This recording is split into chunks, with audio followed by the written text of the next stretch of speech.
Yeah, it's fucking happening, isn't it? Oh my god!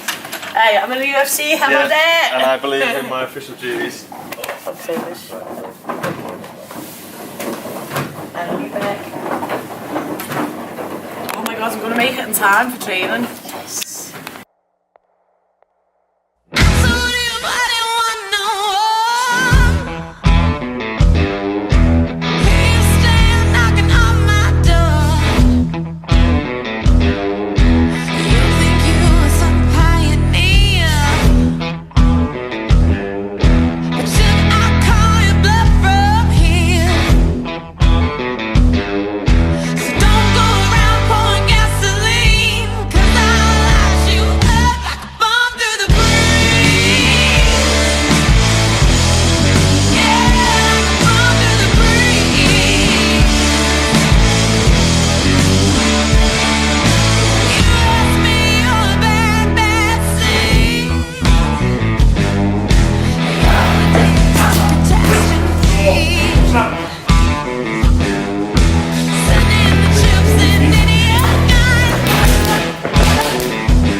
Then we move on to, was it Brian Eaterell? Brian Eaterell?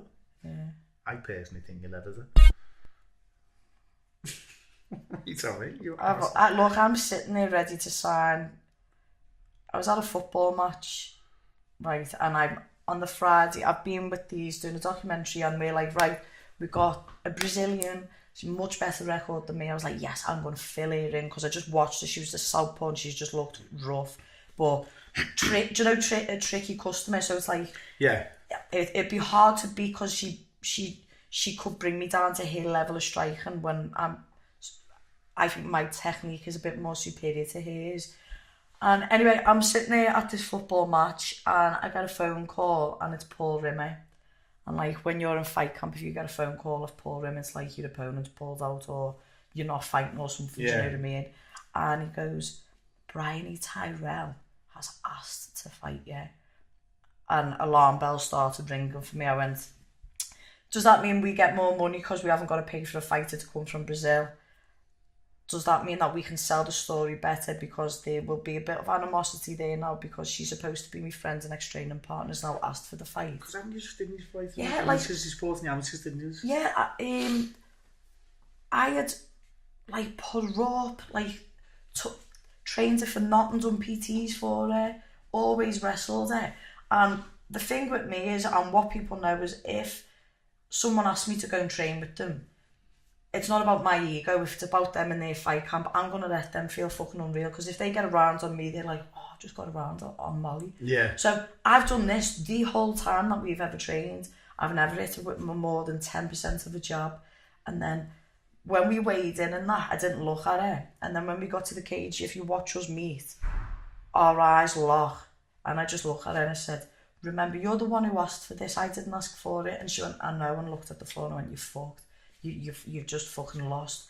And it was the first fight in which it was like controlled aggression instead of like a house fire. It was like just a fire in the fire pit. Yeah. And it was still the same heat, but it was just controlled. Do you know what I mean? Yeah. And I just waited for the time, and I said, Paul Rimmer said, finish it in the second. He said, just have fun in the first and go up, finish in the second. And after the first round, I've come back, and he was like, I've got nothing to say. You've executed everything that we've asked for. Went give me a drink, and then I was like, I was ready to go again. And then she tried to take me down, and I stuffed her for the third time. And Paul was like, you've got to start getting that street back in there. And he's like, start mental warfare when you're in there. Because I always, if someone hits me as hard as they can, I laugh and go, was that it? Yeah. And she tried to take me down, and then I stuffed her. We watched that against Valerie. Yeah. There's a lot of that happening. Yeah. She's hit me.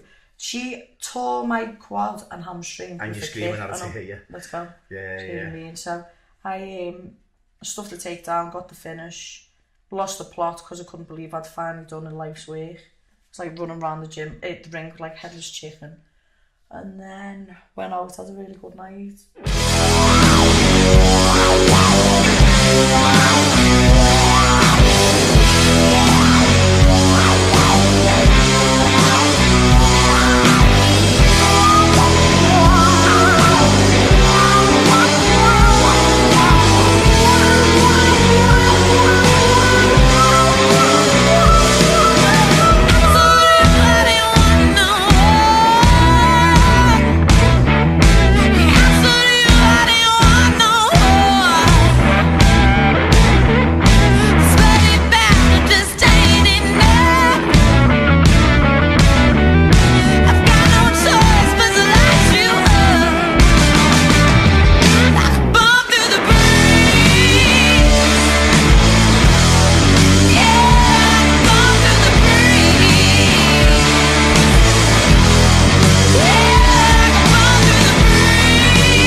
Compared to like Molly's last camp, have you noticed the difference already? Like in a mindset, in a training, is she approaching it differently than last time? Or?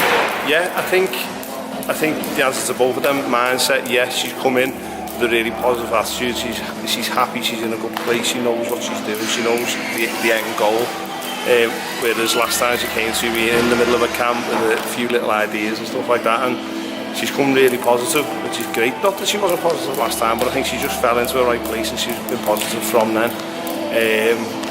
In terms of, what did we say, the training? In terms of training, I think she came with maybe a more rounded view of it last time. Like, we can do this, we could try it that, and then we both spoke about it and we had a little go. And it worked. I think this time we've become a little bit more tailored and we've got more used to each other. So mine and Molly's training together is a lot more personalised to her this time and personalised to the opponent.